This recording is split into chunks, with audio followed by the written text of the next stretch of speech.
Salve galera, estamos de volta com mais um episódio do CultCast. Eu, Rafael, o host, com meu co-host hoje, o Fábio Garcia. E hoje nós temos um convidado especial. Quem? Numa data especial, recém-premiado. Quem? Ele é uma pessoa que trabalha com design, arte e dinossauros. Dinossauro. Dinossauros. Rodolfo Nogueira. Valeu, Rodolfo. Obrigado por ter vindo. Eu que agradeço. A oportunidade de conversar com você, entender um pouco mais do seu mundo dos dinossauros e poder conhecer um pouco mais sobre a sua história, como é que você chegou até aqui, aonde você quer chegar, contar um pouco dos projetos em comum, né, que nós estamos vivenciando aí, projeto Geoparque, contar um pouco mais pra gente. Cara, eu queria aproveitar o gancho. Queria que você falasse um pouquinho sobre esse prêmio que você acabou de ser agraciado aí há 2 dias atrás. Congrats, man! Conta pra gente como é que aconteceu, como é que foi. Então, esse prêmio, assim, na minha opinião, é o maior prêmio de paleoarte do mundo, né? A gente tem algumas premiações em outros países. Qual assim, o nome do prêmio? Chama Lanzendorf National Geographic Paleoart Award. Então O cara é importante mesmo. É o prêmio em homenagem ao John Lanzendorf, mas com aporte da National Geographic, mas ele é promovido pela SVP, que é a Society of Vertebrate Paleontology, que é a maior associação de paleontólogos do mundo, né? E eles têm um encontro anual, e aí dessa vez foi online, assim, foi há 2 dias atrás, e aí eles anunciaram o prêmio lá. Legal. E o prêmio carrega o nome de um paleoartista? De um paleontólogo? Não, cara, de um entusiasta de paleontologia, assim, que é um senhor, já está bem idoso, John Lanzendorf. E aí eles homenagearam ele há muito tempo. Ele fazia o aporte. Eu acho que ele pagava o prêmio antigamente. Ele era o mecenas, né, do prêmio. E agora é a National Geographic. Show de bola, cara. Congresso presente Rodolfo. Não foi a primeira vez que você ganhou, não, né? Não, foi a terceira vez. Eles têm várias categorias, né? E aí eu tinha levado nas outras categorias em outros anos, assim. Foi em 2015, 2018 e agora. Qual o modelo, qual espécime que você levou dessa vez? Não é espécime, como que você é uma espécie, né? Na verdade são 2 espécies, assim, e eu acho muito legal essa obra porque ela é o amanhecer de uma nova era, né, cara? Da era dos dinossauros. Então é o primeiro dinossauro, e aí eu fiz ele observando o amanhecer mesmo, assim, né? Legal. Foi uma imagem para o livro. Eu fiz um livro chamado O Brasil dos Dinossauros, em 2017. E aí ela abre a parte dos dinossauros, né? A era mesozoica, é essa imagem. E aí tem um Pampadromeus, e aí tem um Saturnalias, assim, no canto, que são as 2 linhagens, são os 2 antecessores das linhagens principais, né? Dos carnívoros e herbívoros. Show de bola. E é uma imagem, é aquela imagem que tá no prêmio, né? Que eu vi, né?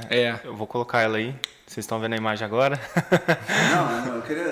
Vocês estão falando aí dos nomes dos dinossauros. Pra mim, nossa, é bizarro, né? Porque eu não sei qual que é qual, né? São feitiços do Harry Potter, né? Mas eu percebi uma vez, Rodolfo, no evento do lançamento do seu livro, que foi muito incrível, né? E tinham muitas crianças. E as crianças sabiam os nomes de todos os dinossauros. Cara. E aí, eu lembro que nós te apresentamos como caçador de dragões. Conta um pouco dessa história. É verdade, lúdica. cara. Como que é essa relação com as crianças e tal? Então, você vê que os dinossauros, eles exercem esse fascínio com a criança e o desenho também, né, cara? Então ficou redundante, assim. E ela sabe os nomes. Aí as pessoas me associam com criança. E ela sabe os nomes. E é o primeiro assunto que elas conseguem dominar mais do que os adultos. E eu acho que tem tudo a ver com o porquê esse fascínio todo. É uma coisa assim que é proibida para adultos. Os adultos não conseguem pronunciar. São os feitiços do Harry Potter, entendeu? De onde veio o fotógrafo de dragões? Então, porque eu pensava assim... de onde vêm os dragões, né? Vem dos dinossauros. O cara que tropeçou no primeiro fóssil lá atrás chamou aquilo de dragão, né? Então, os dragões são de fato os dinossauros. Mas os dinossauros são os dragões reais. Então, a ciência concorda com aquilo. Aí a gente ganha o aval dos adultos, né? E o fascínio das crianças? Então, você não está viajando, né? Fala para a criança, né? Você não está viajando com um ser mitológico. É um ser real. É um dinossauro. isso deve ajudar no desenvolvimento dele. Então, beleza. Então, os adultos dão um feedback positivo aí e a criança vai dominando, né, cara? E seus primeiros desenhos foram de dinossauros? Foram, mas assim, na verdade, meu primeiro colorido, assim, depois de saber desenhar, de aprender, né, foi um dinossauro, mas foi um papagaio, né, um dinossauro atual. Mas eu comecei... O herdeiro. É interessante esse negócio de falar que as aves, né, são... As aves são mais todas perto, dinossauros, mais né? dinossauros, né? Vieram dos dinossauros. Cara, eu vi que durante você explicando a questão do prêmio, você se referiu a eras, né? E o surgimento dos dinossauros. Contextualiza pra mim, porque eu sou leigo, assim, né? Eu estudei bem pouquinho lá na geografia, no ensino fundamental e tal, né? Na biologia também vi alguma coisa. Mas hoje a paleontologia, ela divide a história da Terra em eras. E os dinossauros vão surgir em uma era dessas, né? Como é que funciona essa divisão, assim, essa classificação? São por eventos, geralmente por eventos de extinção em massa. Então, eventos maiores dividem eras, ou éons maiores, né? A gente chama de éon, que é um conjunto de eras.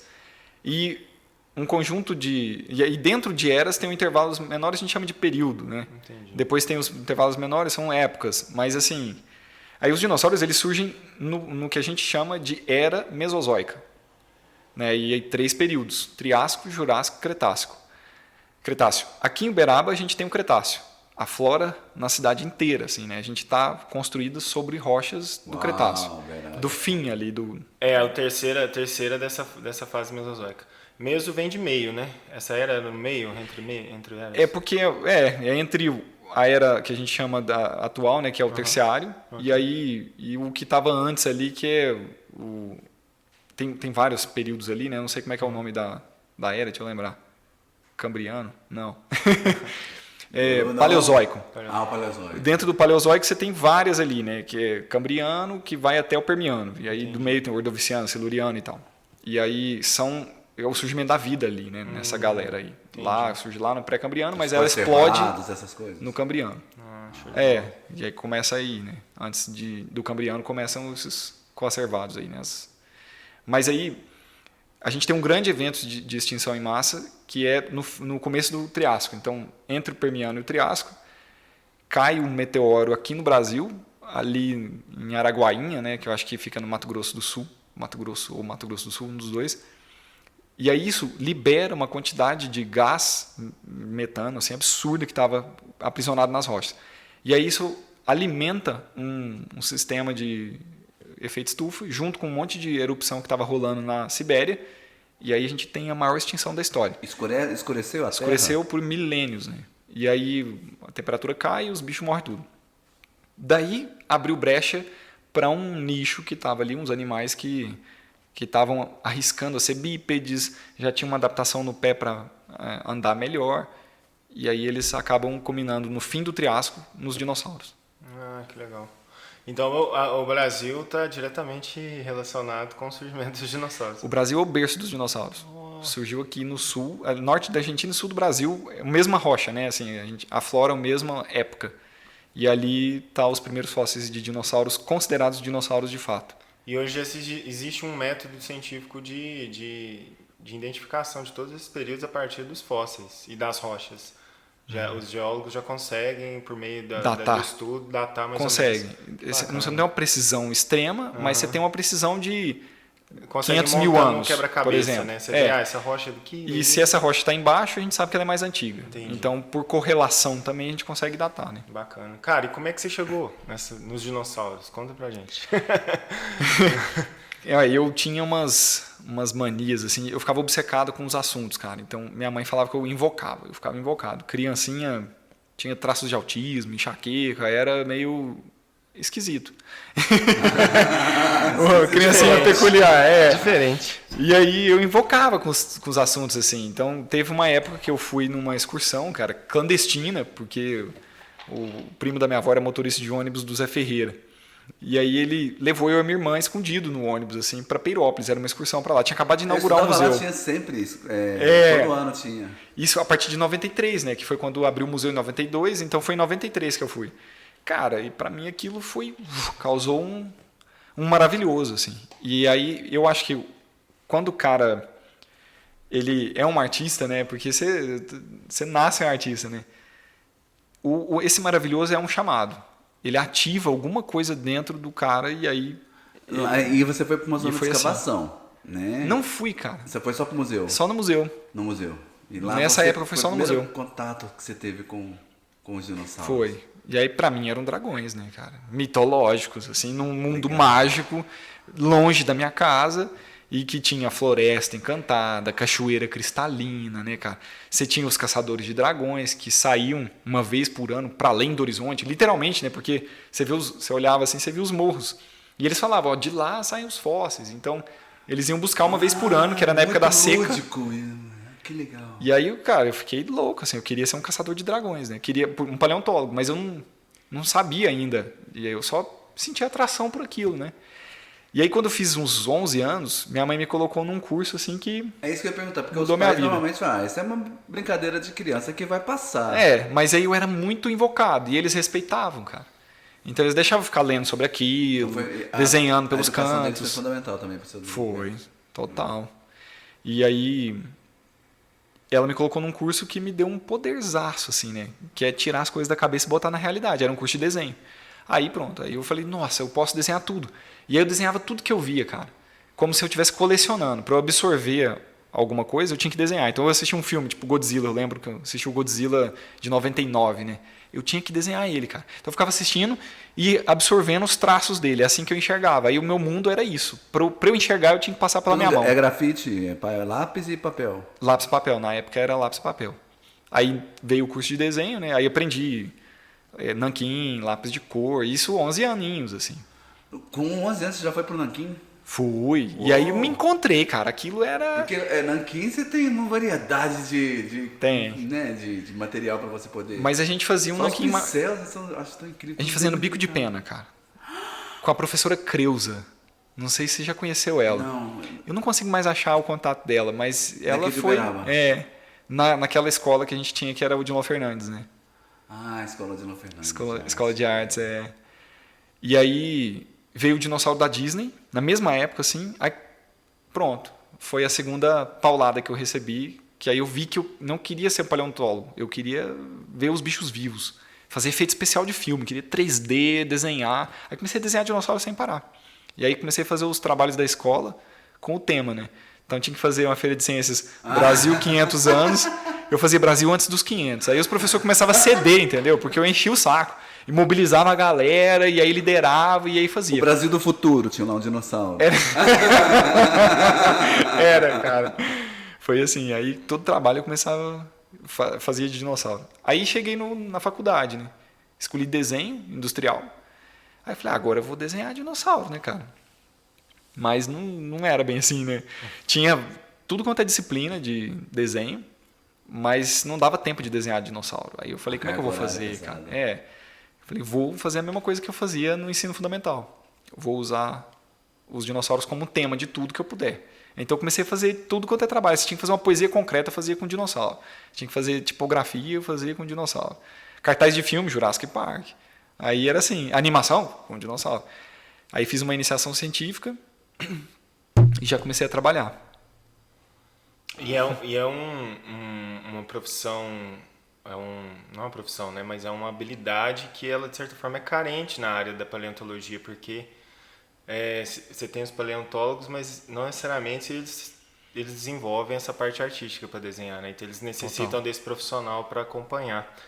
E muitas vezes o profissional ele não vai ter essa formação específica em dinossauros, né? Então, como você já tinha esse know-how, provavelmente... O paleontólogo imaginar como é que era o bicho, né? Porque ele... tá ali com um fóssil, né? Precisa imaginar, talvez, como é que é o bicho na natureza. E isso acho que veio um paleoartista para traduzir. É uma tradução, é uma forma de tradução. É uma forma de tradução. Eu vejo assim, na verdade, cara, é o único jeito da gente ver um dinossauro ou um animal extinto, né? Não tem outra forma.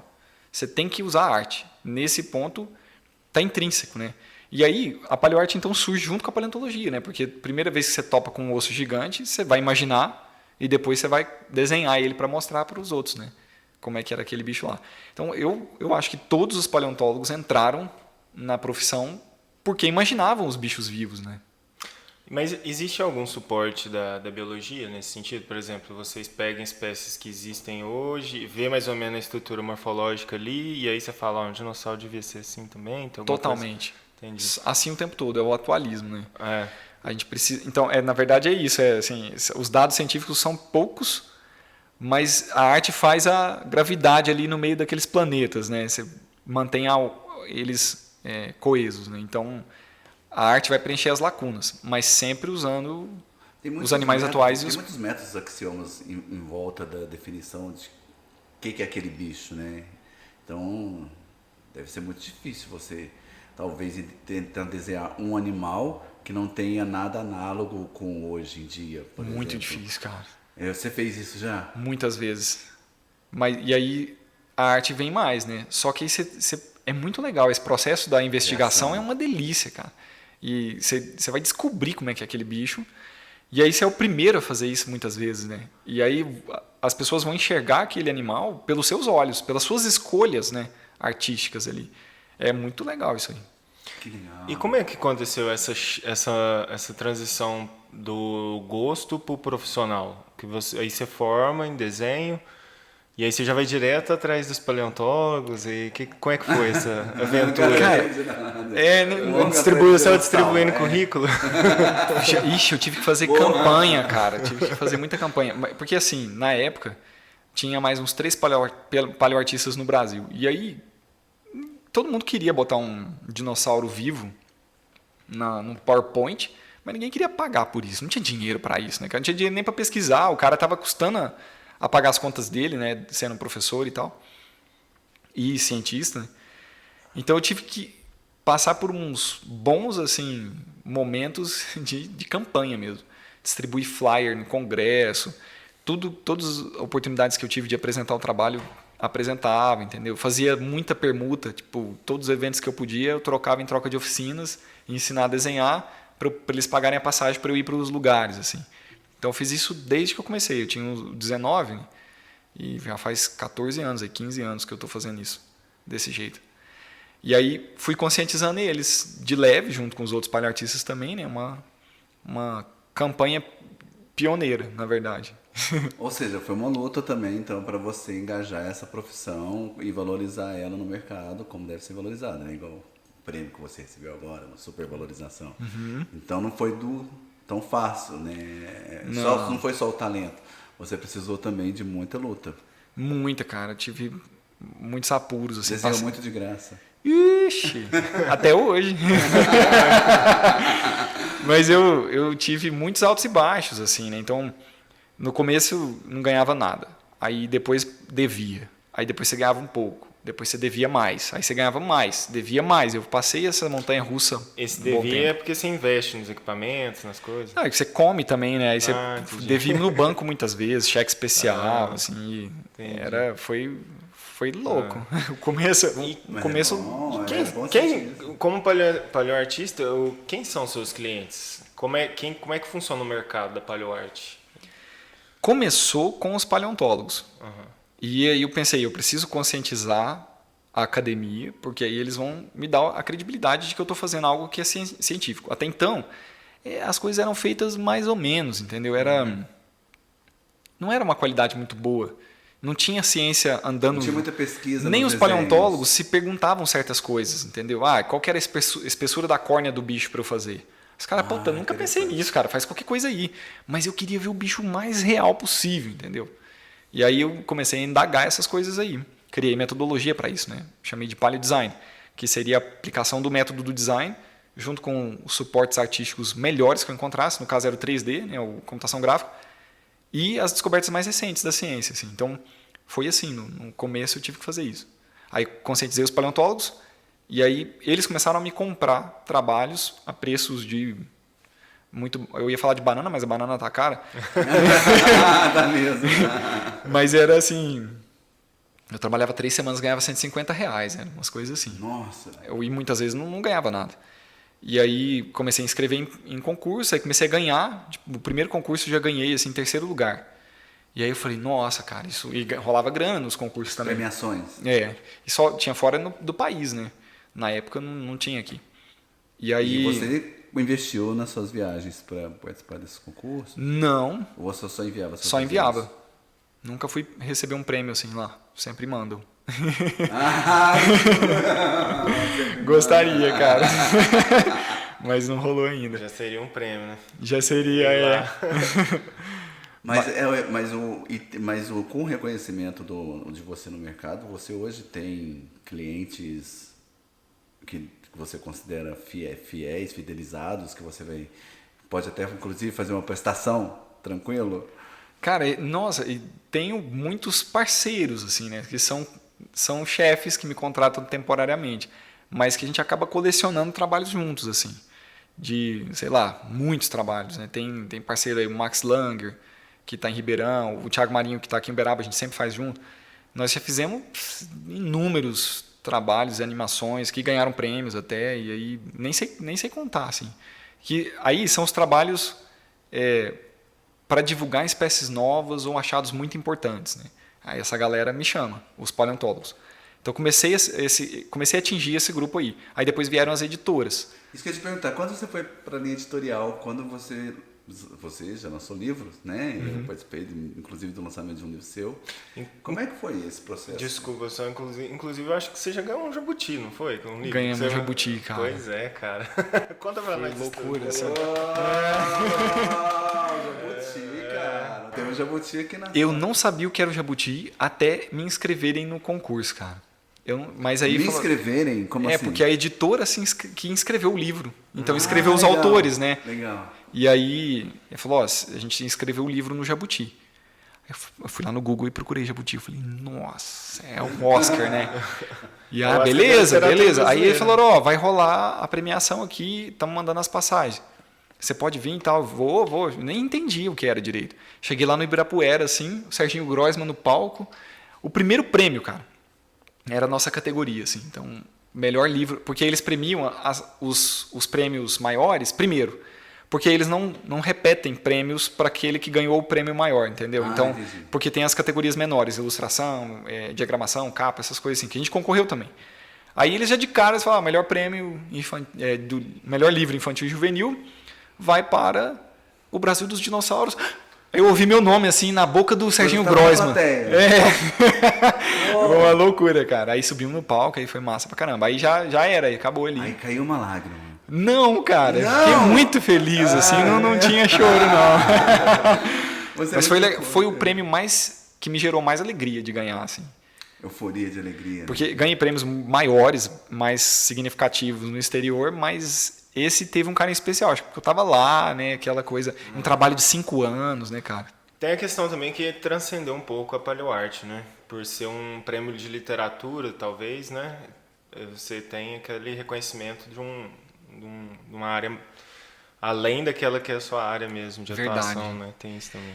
E também um prêmio nacional, né, cara? Prêmio nacional. Eu tinha ganhado muitos prêmios internacionais. História, né? E aí foi o meu povo reconhecendo, assim, isso é muito legal. Cara, e parando para olhar, animações em séries da Netflix, capa da Nature, conta pra gente essas histórias aí. Quero saber mais. Como é que essas coisas foram acontecendo? O O Jabuti foi esse primeiro prêmio de destaque assim, nacional, porque ele é de 2002, 2001 que você ganhou. Não, foi 2018. 2018. Então você já tinha tido outras premiações antes dele? Já, mas na paleoarte em si, paleoarte. De ilustração, né? E aí depois veio um prêmio de excelência, assim, que é internacional, mas de editorial, por uma matéria que eu tinha feito na Galileu. E aí, mas só, assim, não foi... Não cheguei no Netflix, cara, infelizmente ainda não. Vamos ver se um dia rola uma série no Netflix. Não tem aparições de obras suas na... Tem. Tem mas na série Cosmos, né? Cosmos, da National Geographic. Do Neil deGrasse Tyson. deGrasse, é isso. Eu lembro de ver a destaque. No dia que passou o episódio, eu vi as imagens. Né? Que massa. É, legal. Rolou isso, cara. Foi louco, assim. Mas tive umas oportunidades surreais, cara. Eu não caio a ficha. E aí eu nem lembro disso, assim. Quando eu vou contar, eu falo, caraca, É mesmo, aconteceu isso. Rolou, né? Aí eu fiz uma capa da Nature. Da Nature, E eu que acho é que fui o único Bíblia da brasileiro. ciência. A capa da Nature, pra mim, ela é maravilhosa. Rafael, você põe ela aí, né, pra galera ver. Eu vou porque pôr. é maravilhosa essa capa. É uma que tem um espécime capturando, acho que ele tá tipo pulando, não é? Num inseto. Essa Assim. nova, né? Na verdade era uma espécie que a gente já conhecia, só que ela trouxe um insight sobre a origem dos pterossauros, né? Que era um dos maiores mistérios, assim, de onde vieram aqueles répteis voadores, né? E aí vinha desse bichinho saltando. É. Ah, que legal. Aí eu pensei, como é que nós vamos fazer? Vamos fazer ele saltando da árvore, né, cara? Ele tá começando a arriscar, né? E aí então era ele largando o meio da terra pro voo, Só que provavelmente ele ia cair no chão depois daquilo ali, né? Mas ele não precisava mostrar na imagem. Aqueles esquilos voadores que tem por aí, né? Eles planam, né? É a mesma ideia, né? Mesma ideia. Cara, e aí daí você começou a ter... Você fez aparições em Fantástico, entrevistas a nível nacional, tudo isso por conta das obras que foram sendo premiadas. Conta pra gente aí como é que aconteceu. Eu acho que os prêmios, cara, eles são muito legais, assim, porque como na minha área não tem reconhecimento, não é um curso, não tem um curso para isso, né? Você não tem regulamentação da profissão, não tem nada disso. Não existe o curso de paleoarte. Não existe. Não existe. Não. Você tem algumas disciplinas em pós-graduação de cursos de ilustração científica. Aí sim, rola isso em alguns lugares do mundo aí. Mas eu me perdi a pergunta. Não, sobre como é que rolou? Então, do mainstream, lembrei. né? Para paleoarte, como é que acontece isso? Como é que chega até você e tal? Daí eu acho que esses prêmios, tipo, quando as pessoas apontam o dedo para você e falam, você é bom, aí as pessoas mais próximas de você reconhecem que o seu valor também é um título. Então, a premiação serve como um título, já que não existe uma graduação, uma pós, né? E aí isso acho que trouxeram clientes, assim, que eram como homenagens, cara, porque você fazer um trabalho para a capa da Nature é um prêmio, né? Você tem um concurso, na verdade, você presta um concurso com dezenas de capas, né, de todo mundo que é a capa da Nature. Então, várias propostas chegam. Todo mundo chega lá o tempo todo para os artigos selecionados, né? Então, vencer Mas todos quantos são concorrentes você tem no mundo? Não sei, cara, mas é tipo 12, 15. E aí concorrentes no mundo? Na verdade em cada publicação, né? Na obra, no artigo, o seu desenho ele vai já casado com o artigo sobre aquele. Então o pesquisador chega em você e já meio que encomenda para falar daquela espécie. Mas agora eu fiquei curioso. Você conhece então os outros paleoartistas do mundo, então? Conheço. Porque vocês são poucos. Eu cheguei a conhecer, cara, o cara que fez o dinossauro da Disney e que me causou aquele maravilhoso. Eu não sabia que era ele. Conversava com ele, convidei ele para vir num evento aqui, e aí de repente eu percebi que era ele, cara. Vi o nome dele lá nos créditos, não acredito, o cara era um menino quando fez o... Não é 12 no mundo, não, é 12 por edição. Tipo então, assim, mas cada edição da Nature tem 12, 13 desenhos para ser capa. Isso, então toda a revista nem sei, eu tô chutando, não sei. No mundo, quanto você acha que você tem? Deve ter muito mais. Profissionais que então, eu conheço os maiores de destaque, assim, né? E eu acho que a gente pode contar uns 20, cara. É muito pouco. Então, quanto menos no mercado, mais ganha, né? Então tá ficando bem rico. Na verdade, você tem uma curva, né? Hoje você tá conseguindo ter um bom retorno. Hoje eu vivo... Na verdade, eu só vivi disso, assim. Eu nunca trabalhei com outra coisa, né? Mas foi muito surrado. Eu levei aí uns 6 anos para conseguir uma estabilidade. E ganhando prêmios, para ganhar, como você diz, títulos, para poder se credibilizar. E como que o Rafael perguntou, como que a mídia começou a chegar a você, a mídia brasileira começou a reconhecer seu trabalho e começou a te procurar? Eu não sei direito, mas talvez tenha sido por causa de um desses prêmios. E aí a Folha de São Paulo fez uma matéria comigo, de capa, assim, no domingo, em uma página ilustrada inteira, assim, da Folha de Ciências. Me chamaram do Rei da Paleoarte. Aí, cara, depois disso aí, comecei a dar entrevistas demais, assim, eram 2, 3 entrevistas por semana, durante uns 3 meses, sem parar. Aí cheguei na Fátima Bernardes, isso deu mais um boom, assim, mas a Fátima foi um marco na minha vida com a minha família. Porque eles reconheceram o que eu fazia porque me viram na Globo, entendeu? Isso acontece. Aí falou, que legal, não, o que ele faz é interessante mesmo, hein, tá dando certo. Aí eu já foi vi ali. outras histórias, assim, dos artistas, principalmente comediante. Eu já vi muita história, assim, comediante, de ator, que os pais só vão reconhecer quando aparece na TV. É isso mesmo. Acha que é brincadeira, é uma brincadeira. E aparece na TV e fala, não, é sério. Eu liguei pro meu pai e falei, pai, saí na Folha de São Paulo, cara, compra um... Aí ele, não, que massa, hein, cara, compra um exemplar pra mim, depois eu vejo. Tipo, ele vinha daqui 2 meses, entendeu? Daqui 2 meses ele ia ver. Mas aí na Fátima a galera viu, né, ao vivo, assim, então aí foi... Aquilo mudou com a minha família, totalmente, assim.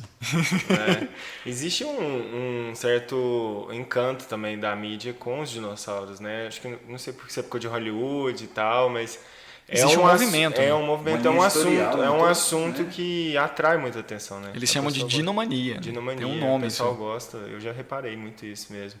Porque, que nem você falou, atrai público diversificado, desde a criança até o adulto, né, o mais velho, todos têm essa curiosidade de entender como é que era, como é que funciona, e são, na minha experiência assim também, eu sempre vi aquilo como uma espécie mais forte do que a espécie humana, que se a gente coexistisse até hoje, provavelmente a gente não ia ser a espécie dominante. Então, ser engolidos. Aí, até por conta daquele estereótipo dos filmes do Spielberg, né, que o humano está tentando sobreviver lá no Jurassic Park. E aí eu acho que isso causa um impacto, né, as pessoas querem descobrir os dragões, né, cadê os dragões que feras são essas, que vêm, né, devorar a gente. São deuses, né? São mitológicos, assim. Imagina você encontrar um animal de 40 metros de comprimento, cara. É maior do que esses caminhões que a gente topa na estrada, é maior do que a distância entre um poste e o outro. Então aquilo é um deus, né, cara? E na época, vai ver, a gente até tem uma memória no DNA, né, cara? Porque a gente era rato na época, as nossas mamães ratinhas estavam lá, né, cara? Vendo deuses que modificavam o ambiente, né? Passavam e mudavam tudo. O cara trocava o curso de um rio por passar ali, né? Imagina que loucura.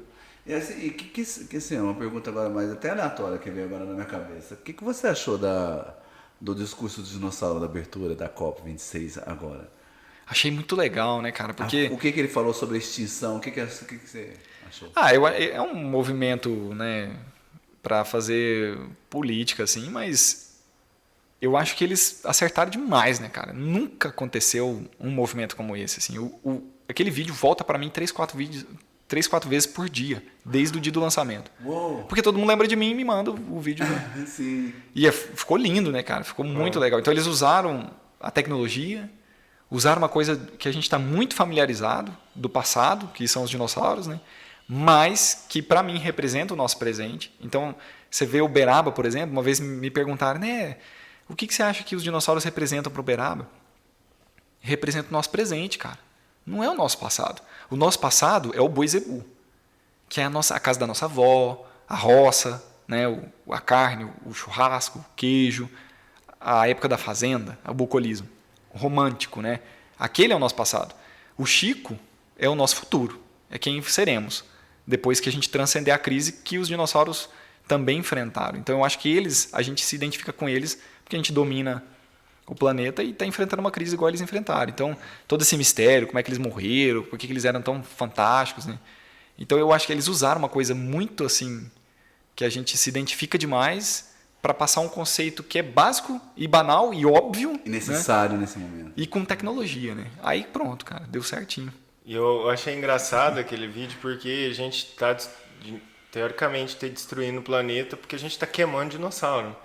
Porque dizem que o petróleo é dinossauro. Mas não é, né? Não, isso é tipo um mito popular. Tipo, você pegar um dinossauro de plástico, você está pegando um dinossauro feito de dinossauro, né? Porque é petróleo. Mas não é verdade, né? Não, Esse petróleo que a gente usa, ele é resto ainda do carbonífero lá das florestas, né? Nessa da extinção, a extinção ocorreu mais ou menos quando? E essa história das aves, conta um pouco como que essa genealogia dos dinossauros foram passada para outros animais que a gente pode reconhecer hoje. A extinção foi há 65 milhões de anos, né? Tem um marco ali, tem uma camada de rocha que depois, para cima dela, você não encontra mais dinossauros que a gente chama não avianos, né? Dinossauros clássicos aí. Mas as aves, cara, há 150 milhões de anos, estão no meio do caminho ali. Os dinossauros surgiram em 230, por aí, e terminaram em 65. No meio do caminho, em 150, começam a aparecer os fósseis que já têm uma carinha de ave. Mas eles já são transicionais, né? Então eles parecem, tem cauda, tem dente, né? Tem focinho de dinossauro, mas tem pena, tem asa, mas a asa não é muito desenvolvida. Então tá ali, a gente consegue ver o degradê da passagem de um dinossauro que parecia sabe aquele dinossauro do Jurassic Park 2, O Mundo Perdido, que tem um pititinho assim que eles dão um choque na cabeça dele, ele sai correndo? Procompsognathus. Era aquele grupo ali. Eles tinham penas já, e aí eles foram se modificando, diversificando até acontecer a ave, né? Mas elas já existiam no Cretáceo ali, viviam com os dinossauros. Então, comiam parasitas. Pode falar mesmo que a galinha é a parente próxima dele. Que Totalmente. Existe já pacificado o porquê do surgimento das penas? Sim. Não. Mas é mais provável que seja por causa de insulação, né? De manter o calor. Porque esses bichos já tinham corações com 4 cavidades, né? Então eles já tinham uma vida muito ativa, um metabolismo muito alto, taxa de crescimento muito elevada. Então tudo indica que eles tinham um sangue quente. Não sei se todos, mas pelo menos esses mais parentados das aves, os carnívoros, né? E aí, consequentemente, isso também vai influenciar na questão da aerodinâmica, ou não necessariamente, né? Porque não no começo. Existiam dinossauros que voavam e não tinham pena. Não existia. Os dinossauros que voam são as aves, já tinham penas. Já tinham penas. Os pterossauros, que são os répteis voadores, tinham pena, mas não eram dinossauros, né? Entendi. Legal. Agora eu tô quebrando um monte de coisa daqui. Um monte de preconceito, de construções, né, de estigmas dos filmes, né, principalmente. Outra coisa interessante que eu ouvi, não sei se não é verdadeiro, né, se é correto falar, mas que o período Jurássico não tinha um dinossauro, né? É verdade isso? No Brasil, a gente não encontra fósseis, ainda não encontrou fósseis de dinossauros. Mas já existe nos outros lugares do mundo já? Totalmente. No Jurássico foi a maior explosão de diversidade dos dinossauros. Entendi. Mas encontram icnofósseis, né, que são evidências da passagem deles. Pegadas, sei lá, coprólito. Aí sim, encontra do Jurássico. Assim, Uberaba hoje é o maior centro paleontológico do Brasil. Um dos maiores. Um dos maiores. E a Argentina já fazia esse trabalho já há um bom tempo e bem feito, já é um trabalho mais sério, até reconhecido internacionalmente antes mesmo de Uberaba. E você acha que nós estamos caminhando? E qual dinossauro veio primeiro? É o argentinossauro que eles falam, né? O argentinossauro? Ou o nosso titanossauro? Eles viveram na mesma época e são do mesmo grupo, né? Só que esses bichos, eles vão... Aquela guerra Argentina-Brasil, você tá vendo, né? Né? Infelizmente, eles ainda vencem a guerra. Eles vencem porque o argentinossauro chegava a 40 metros de comprimento, 36 metros de comprimento. Mas esses mesmos bichos andavam por toda essa parte aqui, né? Então é uma questão, eu acho que de tempo para a gente encontrar um fóssil de um animal muito grande. A gente encontrou aqui em Uberaba o maior deles, né? Então, uma vez o Luiz Carlos, que é um professor, um geólogo, né, que dirigiu o museu há muito tempo, e ele estava passando na rodovia e viu lá umas marcas numa rocha que tinha um potencial de ter fóssil, que já era a formação que ele conhecia. E aí realmente tinha, e extraíram 3 indivíduos de lá, uma criança, né, um jovem, um adulto jovem. E beleza, batizaram esse bicho de Uberaba Titã Ribeiroi, foi meu primeiro trabalho, na verdade, e aí tem um carinho todo especial. E beleza, mas a gente achava que esse bicho chegava a uns 15 metros. Aí depois, no mesmo afloramento, eles encontraram uma vértebra que tinha 1 metro, cara. Uma vértebra do pescoço com 96 centímetros de comprimento.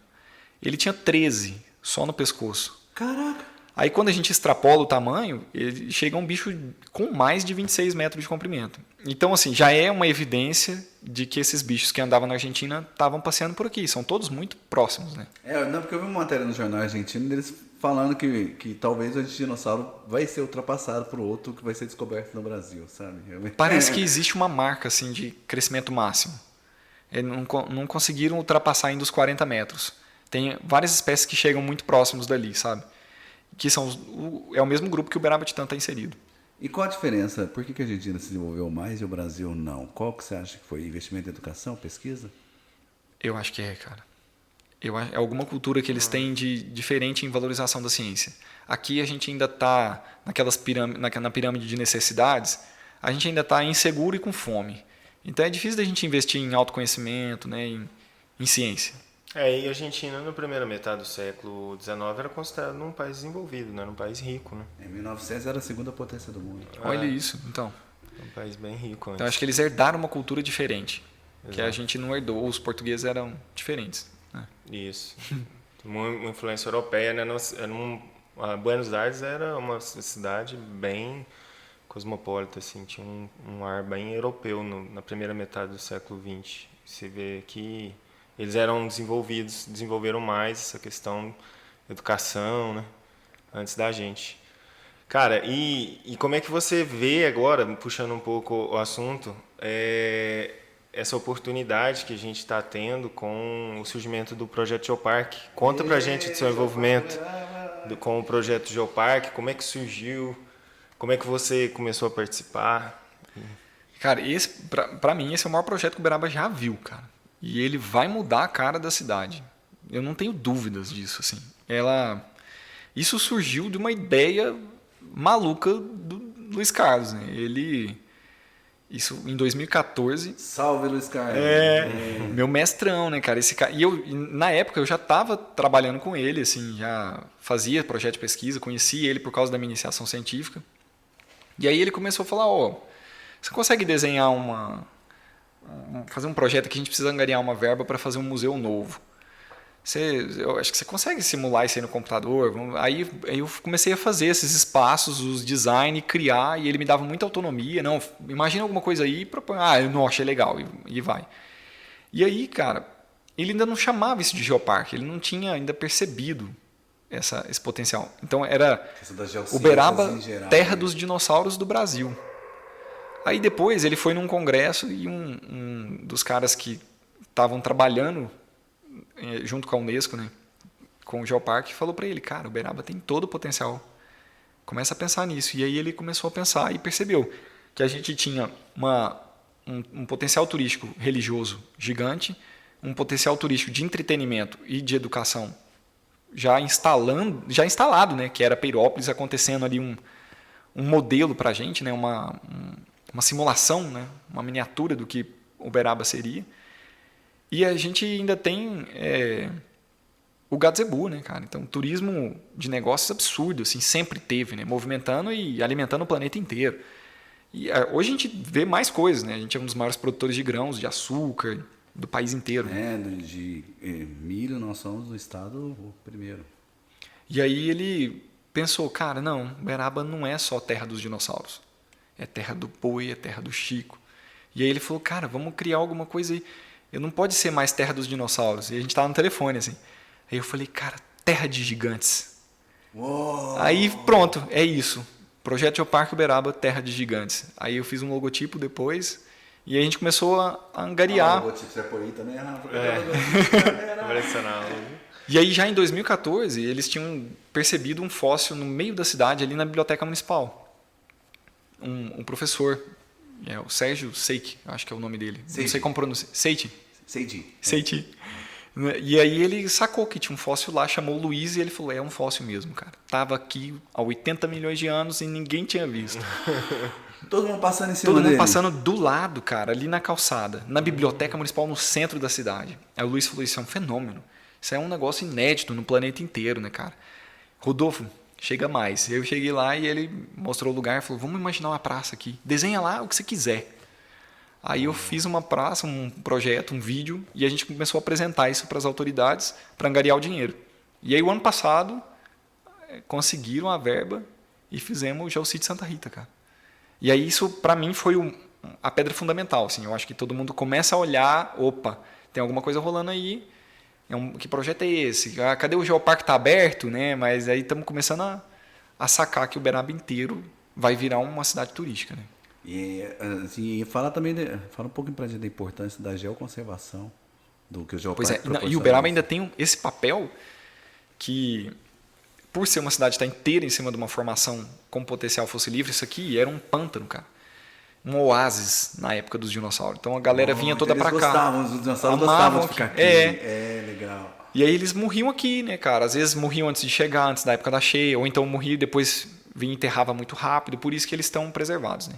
Mas por ser uma cidade inteira nessa rocha, a formação Uberaba, que é essa pedra-sabão, e a gente pode achar fóssil em qualquer lugar que escavar, cara. E aí começamos a perder fóssil demais, né? Em toda a construção da cidade. E aí começaram a achar aqui, salvar em alguns pontos, né?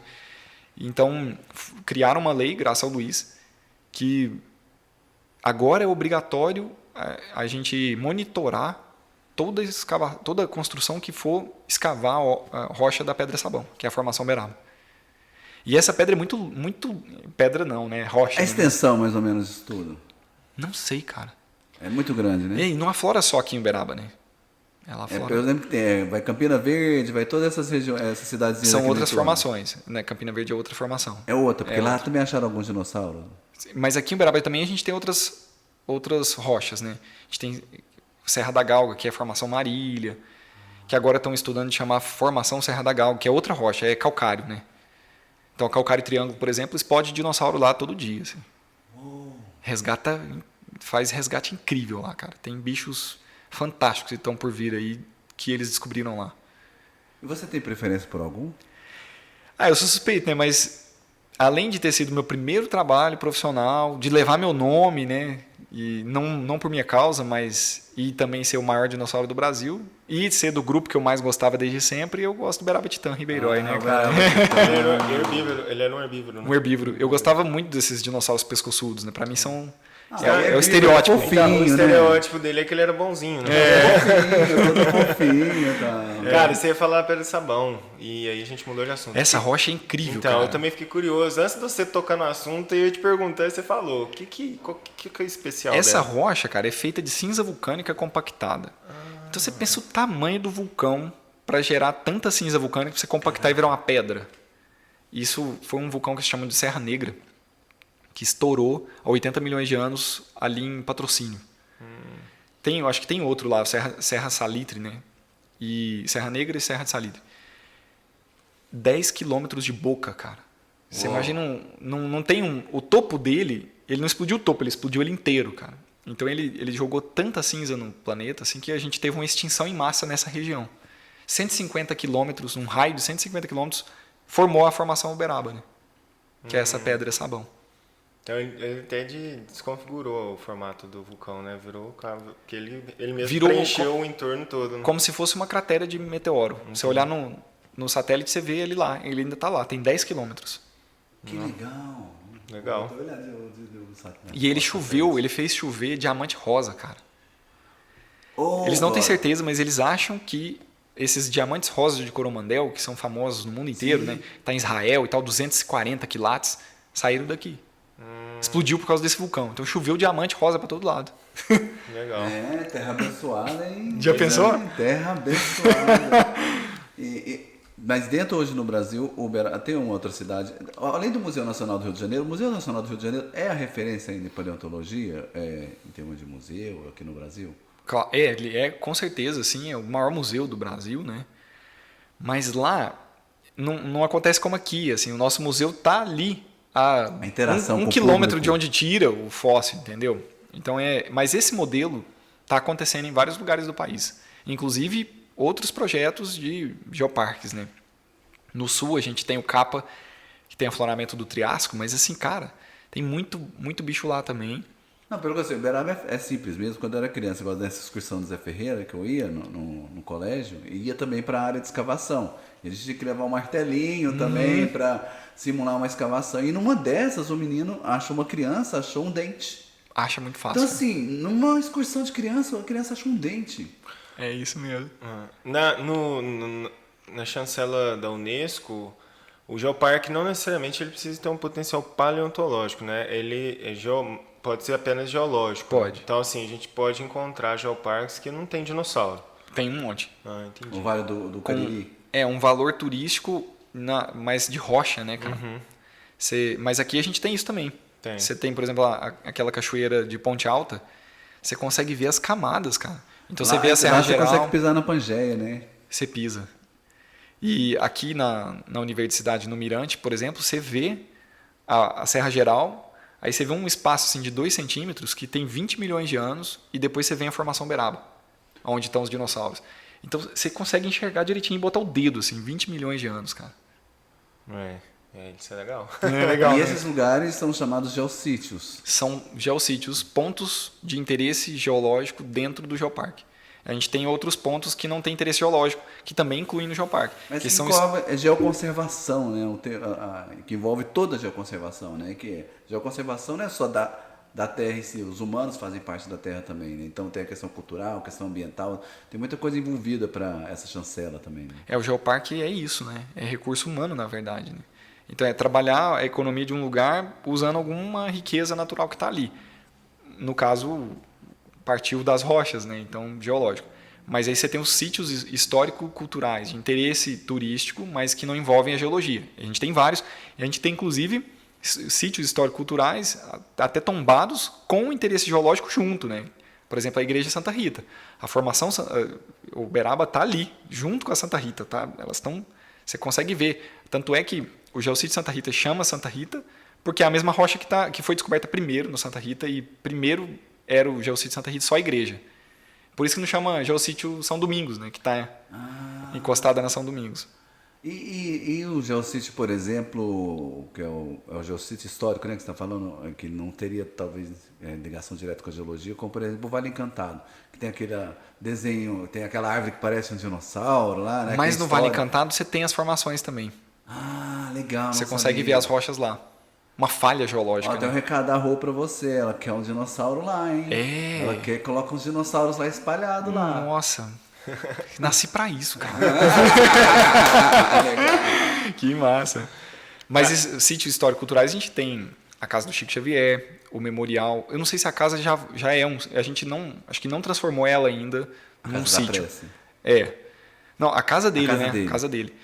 Mas o Memorial já é um geossítio. A ABCZ é um geossítio. Peirópolis já é um geossítio.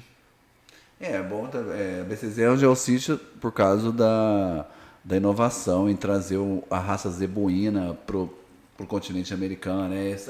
Foi isso que fez o zebu entrar também no geoparque, né? É isso? E dos nossos laboratórios saiu a genética que alimenta o planeta mesmo, né, cara? De fato, saiu daqui, né? A gente não é produtor de carne para o mundo inteiro, a gente é uma cidade pequena, né? Mas eles comem carnes que aqui foram criadas aqui, né? E o gado zebu é um gado robusto, né? Ele não tem... as raças europeias não se adaptam em todo lugar no mundo, né? Já o zebu, ele adapta. Ele é um gado mais robusto, né? E isso que traz ele faz dele tão especial, né? Mas eles amaram aqui, né? Também. O clima daqui. Né? Eles são da Índia, né? Então, e é engraçado ver o potencial, como é que os três... No primeiro momento a gente não consegue ver uma relação direta entre os três gigantes, né? Mas no momento que você consegue, que você começa a observar o impacto que essas três linhas, né, históricas e temáticas começam a se encontrar, você vê que elas ressaltam a importância do município, né, de Uberaba para a população nacional, né? E para o mundo também, né? Para o mundo, né? Põe Uberaba no mapa do mundo. Porque Uberaba, se eu não me engano, é uma referência, assim, com Chico Xavier e com toda a cultura espírita, também é uma referência para o espírita do mundo inteiro, né? Todo mundo conhece. Quando se fala em espiritismo, o Chico Xavier é uma referência também, né? Não apenas para nós. E às vezes nós, como uberabenses, que não somos da cultura, né? A gente não tem essa dimensão, né, do tamanho que é para outras pessoas. Muitas pessoas vêm em Uberaba por conta do Chico Xavier. Muitas, cara. Lá fora, assim, quando eu estive em Portugal, os caras falaram, você é de Uberaba? Não, então você tem que apresentar para minha família, entendeu? Porque eram espíritas, assim, e eram raríssimos, né? Então lá eles andam 70 quilômetros para ir no centro. E acho que você é abençoado, né? Porque nasci na terra dele, né, cara? Incrível isso, né?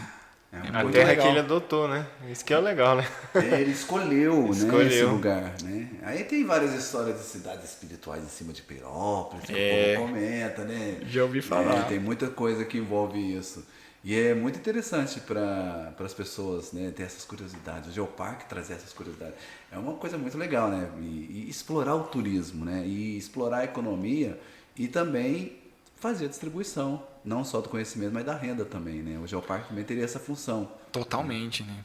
Ele, na verdade, a gente fala que Uberaba, o Luiz fala, Uberaba é uma cidade, é um geoparque de rico, né? Porque aqui a gente produz muito, cara. Então, na verdade, os geoparques foram criados para tirar essas comunidades muito pobres da miséria, para ajudar, né, através do turismo. Uberaba precisa disso, né? Mas a gente já caminha de um outro jeito, né? Já é um município lugar rico, bacana. Né? Tem um desenvolvimento humano IDH já, alto, um IDH alto, né, em comparação ao resto do mundo. Não, e você pensar, a gente tem pilares básicos aí, né, cara? A gente tem ciência, religião e economia na mesma cidade, assim, né? Com gigantes. Né? E eu acho interessante que esse conceito de geoparque nem é muito para atrair turistas externos, né? É para a população local mesmo. O do Ceará é do Cariri que chama? É Vale do Cariri, não é? É o geoparque do Ceará, como é que ele chama? É o geoparque? Do Araripe. Do Araripe. Eu estava no litoral, né? No Mineiro vai para o litoral, né? E eu estava no litoral, estava sendo atendido por um local, num barzinho, e a gente conversando e tal, né? Aí eu tentando ser um pouco culto, já conhecia o Geoparque, vou jogar Geoparque, você me conhece, sabe quem conhece o Geoparque?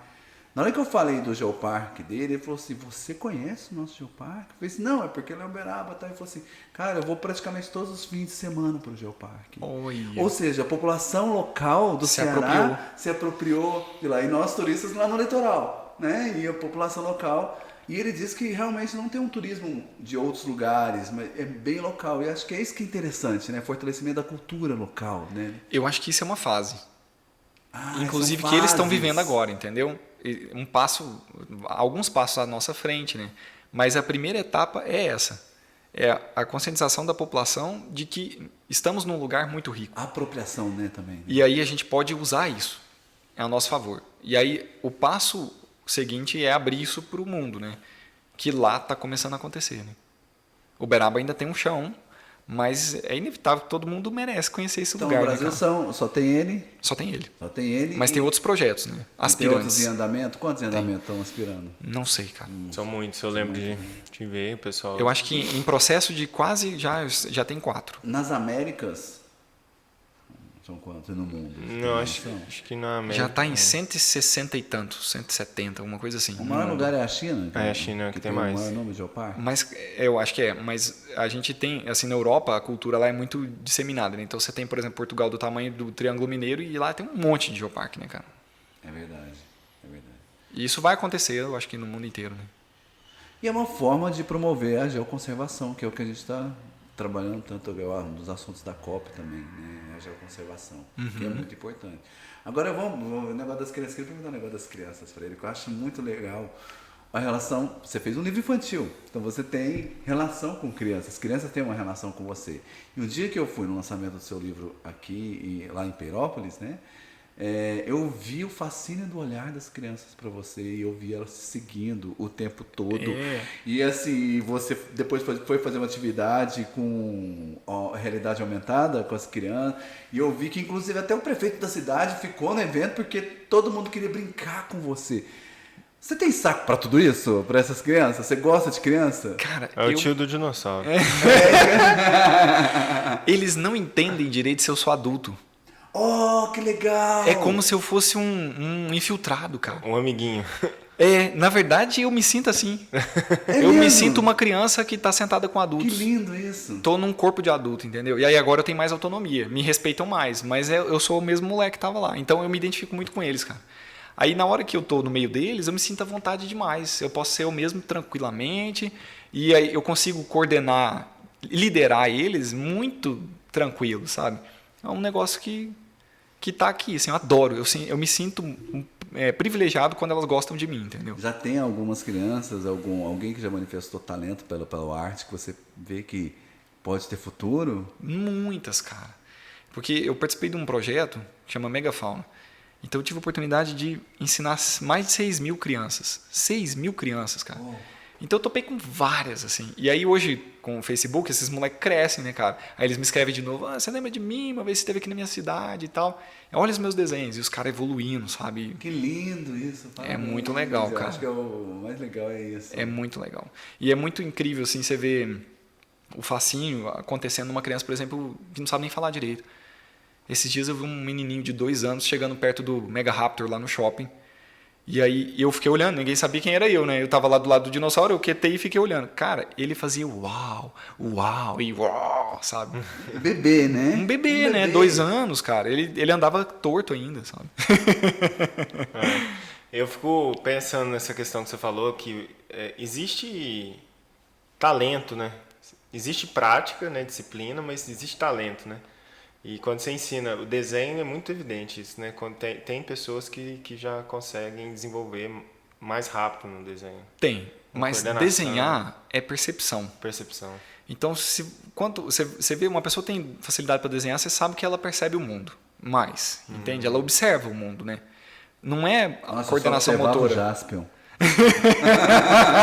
Eu também, cara. Mas não é uma questão de coordenação motora, é uma questão de olhar mesmo. Para ele conseguir projetar aquilo no papel. E aí na verdade, com orientação certa, você faz qualquer pessoa desenhar. É uma coisa natural, inata do ser humano, assim. Você consegue desenhar mesmo. Porque até com uma régua, um transferidor, você consegue repetir uma forma, passar do tridimensional para o bidimensional, ou do bidimensional para o tridimensional. Isso tudo é desenhar, né? A escultura é uma forma de ilustrar também, né? E a animação também. Interessante isso. Eu enxergo assim, tipo, são meios e métodos diferentes. Mas, cara, todas as pessoas conseguem desenhar.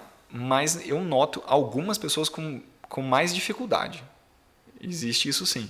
E existem pessoas que têm uma vocação, assim, é como se áreas do cérebro dela já tivesse mais desenvolvida para analisar a forma, para perceber melhor o mundo, para entender onde é que tem uma luz, onde é que tem uma sombra, se é reto ou não. E também tem uma questão de peças que o nosso cérebro prega na gente o tempo todo para compensar coisas da realidade. Então, você nunca imagina... Assim, nós somos do mesmo tamanho, mais ou menos, né? Só que a câmera, por causa do ângulo de visão da câmera, quem estiver mais longe vai estar menor. Mas na hora de desenhar, se você não sacar isso, o seu cérebro te engana, porque a gente se enxerga todos do mesmo tamanho. Então você vai fazer as pessoas do mesmo tamanho, só que uma lá atrás e outra na frente. Aí fica estranho. Meus desenhos errados. Mas aí quando você consegue perceber esses truques que a sua mente te prega para corrigir o mundo, né? Vamos falar assim, para você interpretar o mundo mais natural, é igual equilíbrio de branco, né? Se você estiver numa luz amarela, seu cérebro corrige para branca. Então, se você não percebe que isso está acontecendo, você consegue desenhar melhor. Então, por isso que com orientação, qualquer pessoa desenha. Você assiste animação? Muitas animações? Adoro animação, cara. Eu acho que a animação, principalmente essas novas de computação gráfica, né? Porque a animação bidimensional, beleza, ela é linda, ela tem toda a arte, é fantástico, mas ela é limitada, não tem o que falar, né? E o 3D, ele transcende tudo isso aí, então ele consegue criar universos e universos que são mais reais do que a realidade, né? Porque você consegue evidenciar detalhes que você não vê na realidade. E aí, eu acho que a animação é o ápice do cinema até agora. Assim, a gente chegou... Você consegue criar um longa de animação com tantas camadas que você vai agradar o pai, o filho, a esposa, né? E o adolescente, o bebê. Foi histórico, se eu não me engano, foi Divertidamente que ganhou o Oscar de melhor roteiro, né? Que foi uma coisa que foi marcante para a animação, isso foi recente. Né? E depois disso eu tô vendo as animações crescerem, A Vida é uma Festa, até que a animação brasileira, quero que você até comenta, O Menino e o Mundo. Você assistiu? Não vi, cara, ainda não vi. Assiste, é maravilhoso. Vou assistir. Já me falaram dele. É maravilhoso. Cara, Nossa. E quando vocês constroem aquelas estátuas, né, aquelas peças, como é que é o processo? Eu lembro de ver vocês construindo no começo, vocês começam na parte de marcenaria, né? Vocês constroem a estrutura metálica primeiro, depois da estrutura metálica tem todo um processo, e esse processo ele é todo arquitetado para uma animação já feita no computador. É isso? Mais ou menos não assim? necessariamente uma animação, mas um projeto feito no computador. No computador. Não precisa, né? Você pode fazer ela de uma vez ali, beleza. Da sua cabeça. Mas eu não me importo muito com essa coisa da aura da arte, da técnica tradicional. Eu não me importo nada com isso. Eu não sou um artista... Assim, eu não pela arte, entende? Não ligo muito. Eu adoro o cheiro da aquarela, do papel, da tinta a óleo, da terebentina. Eu comecei aí. Então eu tenho esse valor emocional. Mas é igual o livro também. Eu não ligo para ler um livro digital. Na verdade, eu prefiro um livro digital. E eu acho que já tinha que ter leis que proibissem um livro manual, entendeu? Porque você gasta demais, né? Recurso e tal. Mas eu adoro cheirar um livro. E a mesma coisa com a técnica. Então, eu não me importo mais com a técnica que eu estou usando. Eu quero fazer o dinossauro mais fidedigno possível, mais realista, mais cientificamente correto, no menor tempo possível, no menor custo possível. Né? Então, tem que trabalhar com as técnicas que eu tiver em mãos. Aí eu cheguei num processo, numa metodologia, em que eu projeto ele no computador, em 3D, fatio isso, preparo para uma impressora. A impressora fresa ele, né? Ela desbasta o material. Estou usando isopor, mas poderia ser outro. É porque o isopor, custo-benefício, ele é legal. E aí depois eu faço a pele em cima disso aí. Essa pele é uma resina. Tipo uma resina. Eu uso cimento, cara. Cimento, legal. Porque, por custo-benefício, o cimento ele tem uma versatilidade que você consegue trabalhar igual a argila, né? Você tem ponto de osso, de couro, então para mim E tudo fantástico. vai da mistura ali, da água, da quantidade de cimento. Você consegue fazer os tecidos diferentes, né? Consegue. Tecido ósseo, tecido, entendi. E aí, mas aí tem a estrutura metálica, sim. Primeiro a estrutura metálica, depois a gente coloca essa carcaça de isopor e faz a pele em cimento.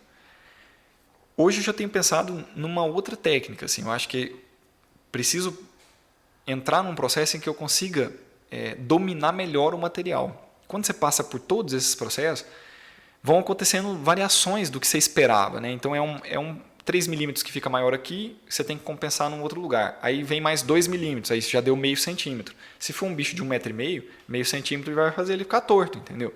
Então, às vezes, você não consegue dominar tanto a matéria, assim, dobrar ela com o tempo que você tem, com os recursos que você tem. E aí eu queria técnicas melhores. Então, eu estou pensando em outras coisas, já que a gente consiga fazer mais fidedigno num tempo menor, entendeu? Legal. E agora com o Geopark você tem feito vários, desde que a gente que foi dado o start, né? Já vi pipocando por aí diversas obras, né? Tem a Maniraptora que está lá na Praça da Santa Rita. No próprio Geossítio da Santa Rita também tem uma peça agora, que é o Urasauro, né? Que foi batizado, Urasauro. Né? Ele tinha um outro nome antes do Urasauro, né? Na verdade, é o irmão dele. É o irmão dele, entendi. É o Yoshi. O Yoshi. Porque eu fiz uma peça, uma matriz de cimento. E aí, só que eu fiz ela com um cimento que me permitia mais detalhamento, só que ele era mais frágil. Então eu tirei uma cópia dele em resina para ficar eterno, né? E aí é um outro bicho, fiz de outra cor, então é o irmãozinho dele. Agora vem uma polêmica. Os dinossauros eram verdes? Olha, cara, não boto fé que eram verdes. Por quê? É claro que existiam dinossauros verdes, isso é certo. Mas quando a gente olha os parentes atuais deles e traça padrões de coloração, a gente vê um certo tendência, por exemplo, em aves carnívoras a só produzirem melanina. Então elas só produzem o pigmento escuro, que vai dependendo da concentração. Se é amarelo, marrom, castanho, tem umas variações que podem ser vermelho e tal, mas não tem o verde, cara. Por quê? Porque eles não comem pigmento. Eles só comem carne. Então um dinossauro carnívoro, talvez, principalmente os que tinham só escamas, não atingissem a cor verde, cara. É possível que eles eram meio pro branco? Totalmente possível. Eu acho que muitos eram assim. Inclusive os maiores, se eles forem pretos, eles vão absorver uma quantidade de calor absurda, né, cara? E aí por inércia térmica, você tem um bicho com um volume de 60 toneladas. Para onde vai esse calor? Então eu não sei se eles eram pretos, cara. Não dá para saber, assim. A gente... É uma polêmica, né?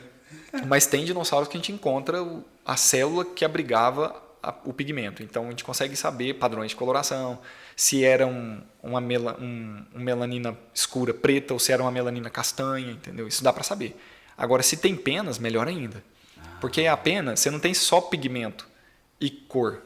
Então, pigmento que ele come, cor que ele produz, sintetiza, que no caso é a melanina, mas tem a estrutura. Como chama aquele que está no Museu dos Dinossauros, que tem pena? O Maniraptor, a fêmea. Aquele é o macho e a fêmea é a que está na praça. Que está na praça.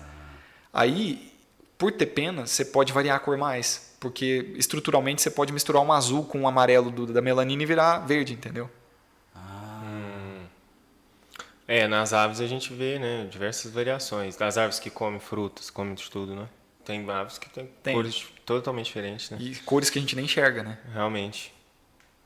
E tem aquela história do T-Rex. Por que o T-Rex é o dinossauro mais famoso do mundo? Por quê? E mais temido, né? Porque ele é do mal, né? Porque o Spielberg quis, cara. A construção. Isso foi uma Porque- construção mesmo de imagem Mas que o existe cinema uma- levou pro sociedade. Aquele T-Rex do Spielberg, existe alguma espécie, algum animal que corresponde na ciência já descoberto já? Totalmente. Até a década de 90, você teve 200 anos de pesquisa, né, cara? E eles realmente traduziram em 2 horas de filme. Então, o que você vê no filme, no primeiro Jurassic Park, era o que sabia de mais moderno e de vanguarda dos dinossauros, né? Que legal saber isso. Então, sangue quente, referências a aves o tempo todo. Eles falam, não, os ossos são cheios de bolsas e cavidades, como numa ave.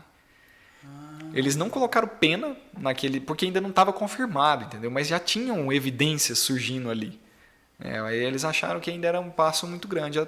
Assim, a ciência ainda não tinha falado, tem pena, entendeu? Então hoje pode fazer um novo Jurassic Park já com coisas que foram descobertas Para nesses mim tinham anos. que ter feito. Eles fizeram um desserviço, cara. Porque eles tinham a oportunidade de pegar esses últimos 20 anos de pesquisa que mudou tudo e contar de novo em 2 horas. Mas eles optaram por retroceder. Ficou pior do que o primeiro, né? Que o primeiro Jurassic Park em aparência. Para mim, paleoartista. Eles podiam ter feito uma Blue, que era e agora é uma opinião pessoal, né? Que é a personagem principal, assim, virou um mascote do filme, né? Podiam ter feito ela um Velociraptor de verdade. Azul, iridescente, mudasse de cor enquanto você olha ela cheia de penas. Os moleques iam olhar pra ela e falar assim, what the fuck? Aí os caras falam, esse aí é um DNA mais puro, saiu com pena. Credo! E sai pra lá. Depois ela salva o dia e todo mundo passa a amar penas. Então era uma campanha muito legal, que eles perderam a oportunidade. Mas falaram tanto que agora esse filme já começou com um trailer com os bichos com pena, né, cara? Esse que vai vir. ser agora? É. Ele também é do Spielberg, esse? Não. Não, Aí o Spielberg ele fica como produção, né? produção. Executivo, mas ele não dirige mais. Já perdeu o tesão, né? Essas coisas assim. Né? E você quer ir pra animação? Eu Você sempre já quis faz animação. isso, que eu sei que você já faz. Eu percorri o caminho pra animação, cara. Só que o caminho que dava pra mim era o caminho mais parcimonioso. Então eu comecei com a ilustração, a escultura. A escultura e a ilustração pra mim anda bem junto. Mas a animação eu estava focado desde sempre, assim, estudando softwares para fazer isso, né? E aí tive umas oportunidades, mas de novo é uma campanha. Estou fazendo uma campanha. Então a primeira animação, as primeiras eu fazia gratuito para mostrar. Aí de repente atrelei a um fóssil. Eu vou fazer uma animação, você não precisa me pagar ela não, me paga o desenho. Mas a mídia vai, na hora você entrega junto para o repórter, porque ele vai editar esses trechinhos. Não, beleza, ficou legal, hein? Deu uma visibilidade massa, que massa. Então vamos fazer um outro? Vou fazer uma animação já top, a gente nem faz o desenho, pega um frame, você me paga o preço da ilustração. Tá bom, vamos fazer. Aí bombou prêmio, National Geographic, contrato, e aí os caras depois me procuraram. Vamos fazer uma animação, cara? Aí já me pagaram o preço de uma animação. Aí depois já me procuram e falam, vamos fazer um vídeo, um documentário? E assim está acontecendo. De novo, a mesma campanha que eu fiz com os desenhos, só que agora para animação. Quanto tempo de carreira já na Paleoarte? Dá uns 15 anos já, 14 anos, cara. Vai entender. Você é um cara jovem, de 30 anos por aí, né? Então, assim, tem muita coisa para vir ainda. Tem muita coisa para se descobrir, né? Sobre os dinossauros, sobre toda... Igual você falou, em 20 anos mudou tudo. Né? Então, nos próximos 20 também pode mudar muita coisa. Tudo. Vai mudar. E as ferramentas também, né? Às vezes os fósseis de hoje vão ser reinterpretados com as ferramentas que a gente vem a desenvolver. Completamente, pode ter certeza. Vai mudar muita coisa. Né? E a Paleoarte está andando juntinho, né? E eu acho que o que a gente precisa caminhar é para a interatividade. Então, não dá mais... Se você tem um desenho, se tem uma foto do fóssil, você já informa muito. Porque intuitivamente você sabe se é um dente, se é uma garra, se é um crânio, né? Intuitivamente, até uma criança vai saber se o bicho é carnívoro pelo dente dele. É natural. Mas se você fizer um rabisco do corpo dele, de como que ele era, é um estalo para entender o dono do bicho. Mas se você fizer ele mais detalhado, você vai aprender mais outras camadas. Você pode inferir sobre hábitos de vida ali enquanto você vê um desenho detalhado. Se você fizer ele colorido, você já tem uma camada ecológica, porque você vai saber se ele tem um display para uma fêmea, se ele camufla, se ele vive numa savana ou se ele vive numa floresta. Já dá para inferir coisa. Se você fizer a paisagem, você já conta se era úmido, se era seco, quais os bichos que estavam com ele, num segundo de visualização, né? Se você fizer isso animado, cara, aí você já conta história, comportamento, entende? Como é que ele bebia água, como é que ele botava um ovo, ele se coçava, ele respirava. E é isso que desperta o fascínio, né? Quanto mais, então, aí, Dessa esses estágios vão adicionando camadas de atratividade e de interatividade. Você começa a trocar mais com o que você está vendo, né? Se você fizer uma coisa, uma animação de um ambiente, que você não está só olhando para o lugar que o cara escolheu você olhar, mas você puder olhar para todos os lados, em realidade virtual, você já está interagindo mais. Você escolhe olhar para a folha que está ali, um inseto que está passando ali, entendeu? Se você puder clicar nisso e interagir, de repente, cara, você está dentro de ou trazer eles para fora, né? Com realidade aumentada, né? No celular.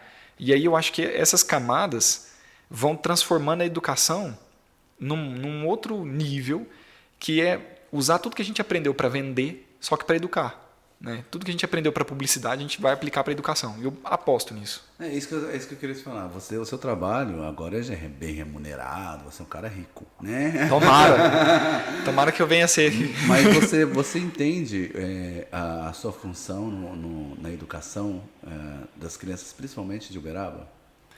Não entendo, mas é aquela coisa assim, tipo, você vai pegar um carro daqui para Brasília, você não enxerga o caminho todo, né? Mas você enxerga 50 metros que o seu farol vai iluminando. Então, em cada momento, assim, é como se tivesse uma anteninha apontando para um lugar. E aí eu vou ali, sabe? Eu não tenho noção do todo ainda e do impacto. Não tenho, cara. Não, acho que não tem como saber, né? Os desdobramentos. Você não imagina. Eu vejo as pessoas ver as esculturas lá no Impeirópolis, interagir com as esculturas, porque todo mundo quer interagir, tirar foto com as esculturas. Quer tocar, né? O que você sente quando você vê essas pessoas, vai lá e vê essas pessoas interagindo com as esculturas? Eu me sinto no caminho certo, cara. É um reconhecimento interno, assim, de falar, nossa, cara, é isso mesmo. Porque boa parte da minha vida eu passei, assim, com as pessoas falando, cara, o que você está fazendo aí, você está só vivendo de sonho, você quer viver de sonho. Não, eu não quero te atrapalhar, mas sabe, pessoas com razão, mas que não estavam com o coração nisso, né? E eu estava com o coração, né, cara? Então passa os perrengues e tudo, mas aí de repente você vê isso acontecer, então você fala, nossa, então tem um propósito maior. Aí eu me sinto pertencente, eu me sinto fazendo parte de algo. Do todo. E isso é muito bom, cara. E o Uberaba é isso para mim. O Uberaba me reconhece como cidadão. Eu me sinto assim. Aí eu me sinto executando o meu papel de cidadão quando eu vejo uma coisa dessa acontecendo, cara. Muito bom. Eu que fico feliz de saber que eu sou conterrâneo de um paleoartista como você. Imagina, cara. O interessante da paleoarte é que ela tem um potencial multidisciplinar, né? Na hora que você vai educar, mostrar para as crianças, você pode abordar temas da biologia, temas da própria arte, né? Para ensinar, da história, então... E mais, você pode inserir camadas até de tratamentos psicológicos, cara. Porque quando você assiste um filme, né? Esse filme ele tá te tratando psicologicamente através de um drama, né? Você está vivendo uma catarse ali, só por causa do tema, você topa assistir. A criança se prepara, às vezes, por uma adversidade que ela vai enfrentar, sem saber, né, cara? Através de uma imagem que é no subconsciente dela. E os dinossauros geram essa porta, né, cara? Eles são... Eu acho assim que a gente nem sabe o poder que eles têm, cara. Mas, pensa, a ciência muda o mundo, né? Quem que é a queridinha da ciência? Qual é a área da ciência que mais gera fascínio? É os dinossauros, é a paleontologia. Não tem outra, cara. Você vai falar, a astronomia. Tudo bem, é fantástico, mas não é tão fantástico. Arqueologia, legal. Mas a paleontologia, cara, eu arrisco dizer que é o maior chamariz da ciência.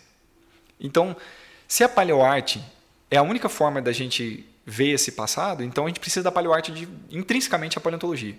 Então tem que aplicar a arte na ciência nesse caso. E aí você está mudando o mundo com paleoarte, né? E aí você imagina o que eu vi acontecer, assim, de ver um desenho meu na capa da Nature, por exemplo. Era um desenho de um animal brasileiro, pesquisado por brasileiros e desenhados por brasileiro, na capa da maior revista científica do mundo. Então, eu estava ali naquele momento botando no mundo a nossa ciência, né, cara? do nosso país.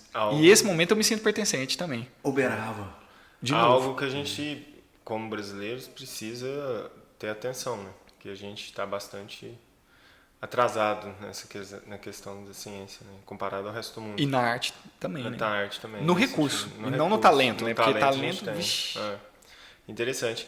Cara, e como é que você vê a questão, não só do geoparque, mas da visibilidade da paleoarte, da paleontologia uberabense no cenário daqui a 2, 3 anos?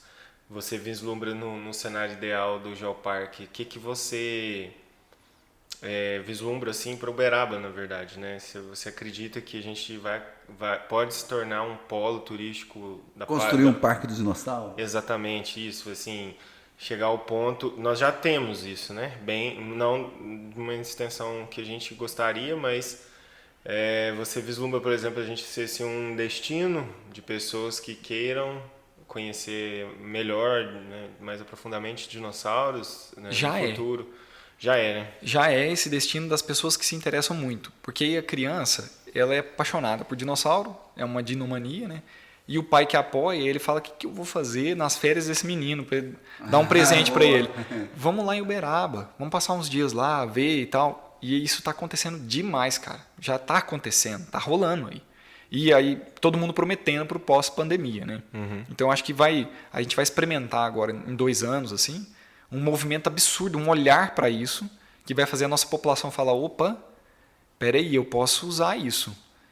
Se eu fizer uma lembrancinha, se eu usar um artesanato, se eu educar isso, se eu fizer isso, se a gente fizer pressão e mudar minha rua, porque está passando muito carro aqui, tem um hotel agora, entendeu? E aí, mas 2 anos é amanhã. Está passando muito rápido. Então eu vejo o Geoparque para 10 anos. Assim, eu acho que a gente vai arrumar a nossa casa, a gente está arrumando a nossa casa para receber visita, né? Vai ser nosso povo vai se capacitar. E aí, depois que isso gera uma visibilidade, você tem os empresários falando: opa, o que está acontecendo ali? Setor privado, vamos fazer um parque ali, né? Porque, por exemplo, a Olímpia está aqui do lado, não tem nada a ver com dinossauro, e tem um parque dos dinossauros. A prefeitura tentou trazer eles, mas eles falaram assim: obrigado, muito legal o seu contato, fantástico o seu museu e tal, mas olha os números. Olha quantos visitantes a Olímpia recebe. Olha o interesse em dinossauro. E ele dava em dinheiros, assim, sabe? Em cifras. Aí, tá bom, obrigado. Quem sabe um dia. Obrigado pela atenção, foi assim. A questão lá é térmicas, né? Lá tem o polo termas, né? Tem. Bacana, e já tem um movimento grande. Agora sim, Rodolfo, as pessoas estão começando, as artes estão espalhando, tem vários lugares da cidade e tal. As pessoas estão interagindo e tem que cuidar, ajudar a cuidar. Uhum. Né? E a gente já viu alguns casos de depredação, pessoas que não souberam interagir com a escultura. Que conselho que você dá para as pessoas quando chegarem perto de uma escultura? Como tratar uma escultura para não quebrar a escultura? Cara, e isso é assim, até estranho que eu vou falar, mas eu fiquei muito contente quando isso aconteceu. Eu fiquei confuso até com a pergunta. Bizarro, cara, porque assim... Eles me perguntaram: você ficou triste? Me fizeram uma entrevista e perguntou: você ficou triste? Eu falei... Eu não conseguia mentir, né? Ao vivo, assim, eu falei: não. Na verdade, foi muito bom, cara, porque quando a gente instalou, não teve nem matéria. Teve uma foto que eu mesmo tirei, que passou no jornal, uma nota no jornal da TV, né? E aí, da hora que quebrou, todo mundo olhou para aquilo, cara. Então foi muito legal. E aí era a primeira escultura interativa. Você quebrou a estátua, né, Rodolfo? Você foi lá de quebrar.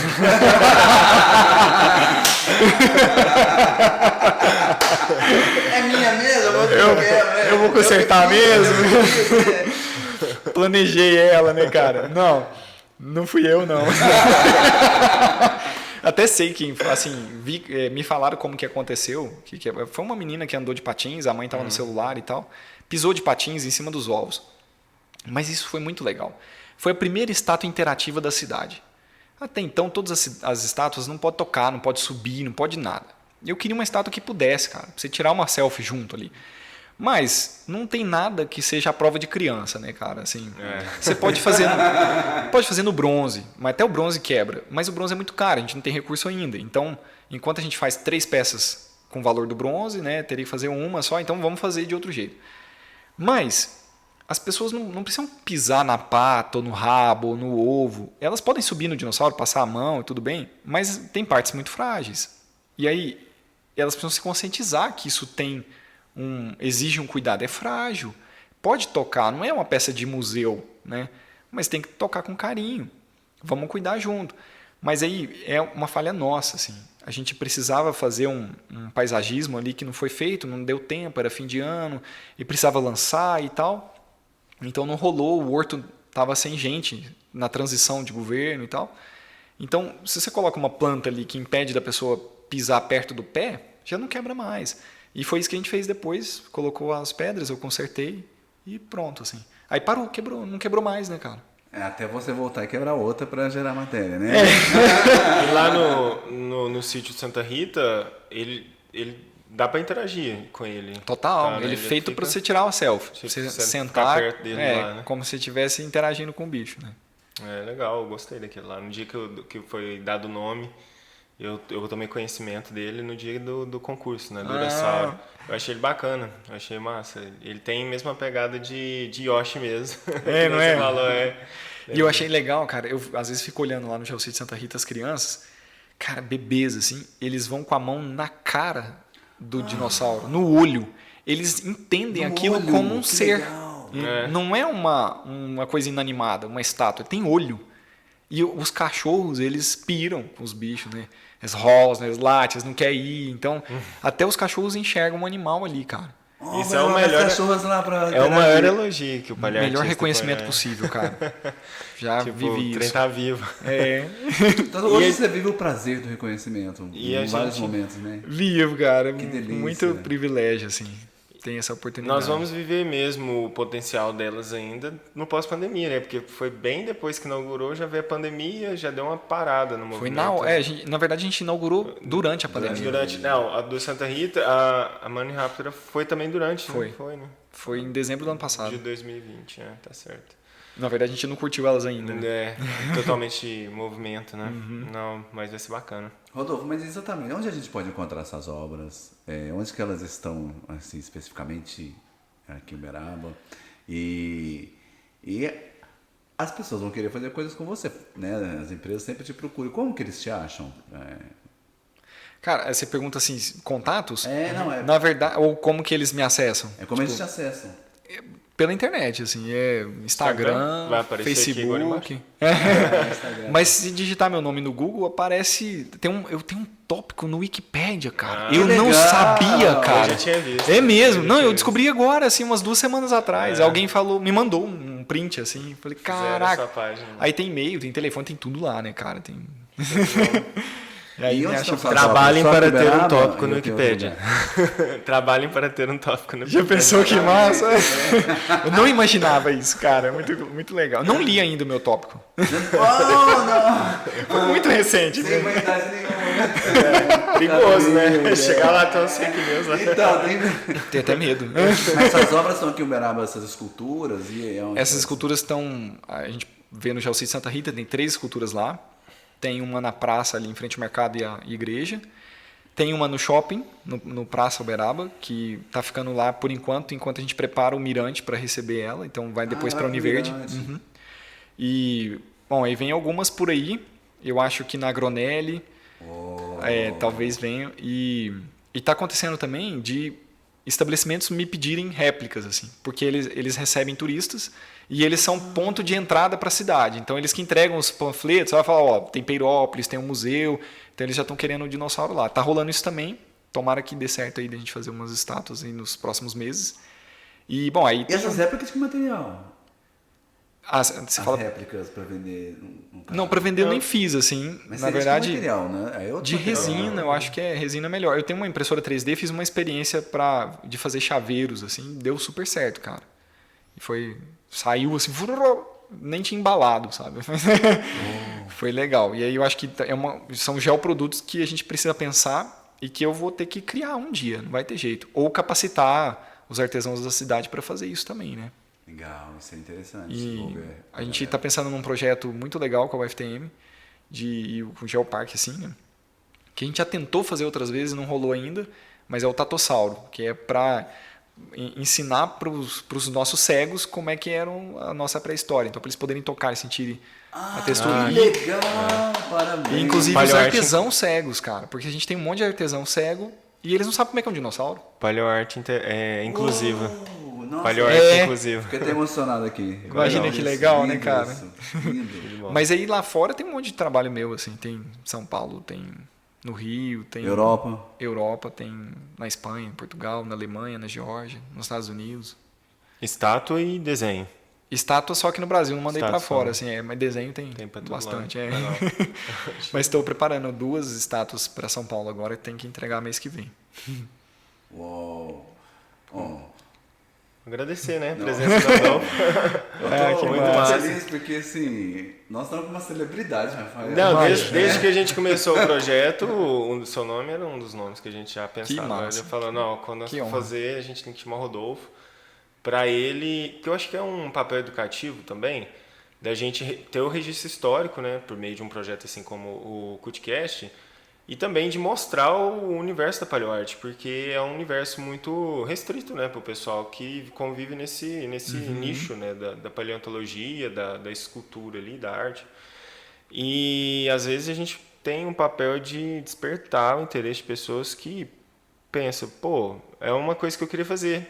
Muitas vezes talvez não na área, pode até não ser na área do dinossauro, mas a pessoa tem uma vocação para desenho e escultura e ela não tem um exemplo, né? Um modelo, é uma referência a ser seguida. Uau. E aí ela vê, pô, na minha cidade tem um cara que acreditou no sonho dele e correu atrás, né? No começo foi né, até estava sendo considerado assim uma pessoa vivendo um sonho que talvez não ia dar certo e hoje é uma referência na área dele. Então pode despertar na pessoa assim, não, essa vontade que eu tenho de desenhar tal coisa talvez não seja uma besteira, talvez pode vir a ser minha carreira, né? Minha forma de me sustentar, de me dar independência financeira.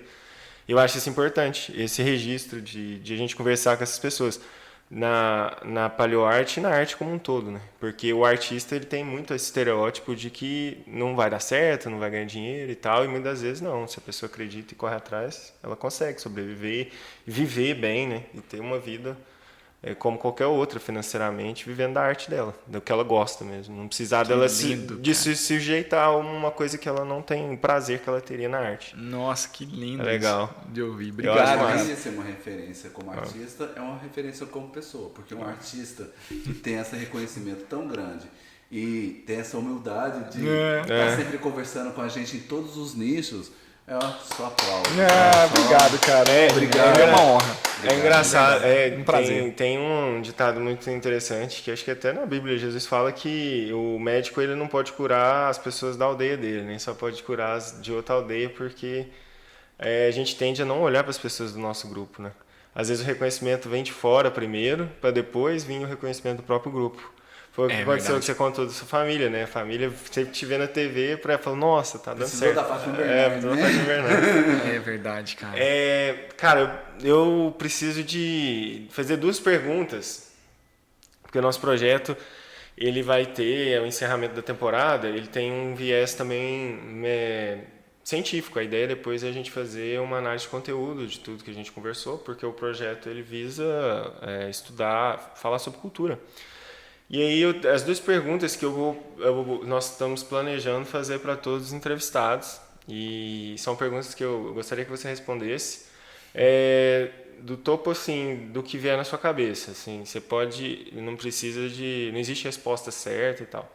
Eita, lá vem aquele negocinho passo a repassa do Google, Para você, assim, quando você ouve o termo cultura, o que você pensa, quando você para refletir assim, cultura, o que é cultura? O que vem na cabeça do Rodolfo, cultura? Cara, a primeira coisa, assim, quando você perguntou, foi... É o que a gente bota fé. As coisas que a gente valoriza, né? O que a gente cultua, não é? Então, o conjunto de cultos que a gente tem, o conjunto de valores que a gente dá para coisas, né? Então, eu acho que isso determina tudo, né? Uma lei, assim, que vai, inclusive, determinar o valor do Bitcoin, né? É o que você está cultuando naquele momento ali. Então, acho que a nossa cultura é esse conjunto de fés que a gente bota. E para você, como uma pessoa que é de Uberaba, mora em Uberaba, qual que é a identidade cultural, assim, no primeiro momento, quando você pergunta, se uma pessoa de fora viesse para você perguntar assim, como é que é a cultura em Uberaba, o que você diria a essa pessoa? Olha, cara. Olha, não sei responder direito, mas assim, né? quando eu penso no que eu sinto de Uberaba tem história, né? Ela tem uma atmosfera assim de tanta gente se esforçando pela cidade, cara. É um negócio lindo, né? Você vai... Eu tive a oportunidade de ver o prédio da Câmara que vai virar um museu da nossa gente, né? E, cara, eu fiquei olhando aquele quadro, assim, com tantas pessoas que fizeram por Uberaba. Isso não é só fazer pelo que dá dinheiro, não, cara. Tem alguma coisa a mais aí nessa galera. Então, a gente tem uma cultura de enaltecer a nossa terra, sim. A gente acha que, não, ninguém vai pra frente, a gente não dá valor nos nossos artistas, mas não é verdade. Uberaba, ele é diferente do resto do país, cara. Não de todos, claro, e tem muitos lugares mais à frente, mas a gente tem uma autovalorização legal. E o que determina o preço das coisas, o valor das coisas, é o quanto as pessoas botam fé nisso, né, a cultura. E o que determina o quanto as pessoas botam fé nisso é o quanto nós colocamos de fé na gente mesmo. Então, eu acho que o Uberaba cresce o valor porque nós temos um recurso humano absurdo, cara, histórico. Coletiva. Faz sentido. Nós, não sei, aqui tem uma concentração de gente que faz pela terra. Eu sou apaixonado pela cidade. Eu amo Uberaba. Eu também. Não é muito louco isso, cara? É muito louco. Eu só troco se precisar muito mesmo. Eu tinha vontade Exatamente. de morar em outros lugares, mas eu entendi que eu pego minha bike, saio andando pela cidade e falo, pô, é muito bonito, cara. Não é? Tem É bonita, é legal, É tem confortável. tudo, tem recurso, assim, né? Tem E acesso. o povo é legal, que povo bom. A gente ainda é É que uma a gente cidade de acostuma com volta. coisa boa, né? Às vezes a gente reclama que a gente tá acostumado. Né? Aí a gente vai numa cidade assim, mesmo numa Sem praia, saneamento. vai numa praia, você vê, não tem saneamento direito, não tem acesso a bens de consumo fácil e tal. Aí você fala, pô, minha cidade é um paraíso. É verdade, cara. Eu acho que é justamente a nossa cultura é boazinha, cara. É legal. A gente tem uma valorização artística, a gente tem uma exportação de artista absurdo, né? Isso é verdade. E a gente tem esses pilares, assim, do que representa a humanidade, né? Presente, passado, futuro. Show de bola. Valeu agradecer. demais. Legal, Massa, cara. conversa Valeu massa. pelo papo. Muito massa mesmo. E a gente se encontra aí mais pra frente, qualquer hora, pra bater mais um papo. Combinado. Mas vamos encontrar em esperarei. qualquer dinossauro por aí. Vamos sair com Obrigado, esse Rodolfo. Obrigado, Legal. que massa. Que massa. Obrigado. Valeu.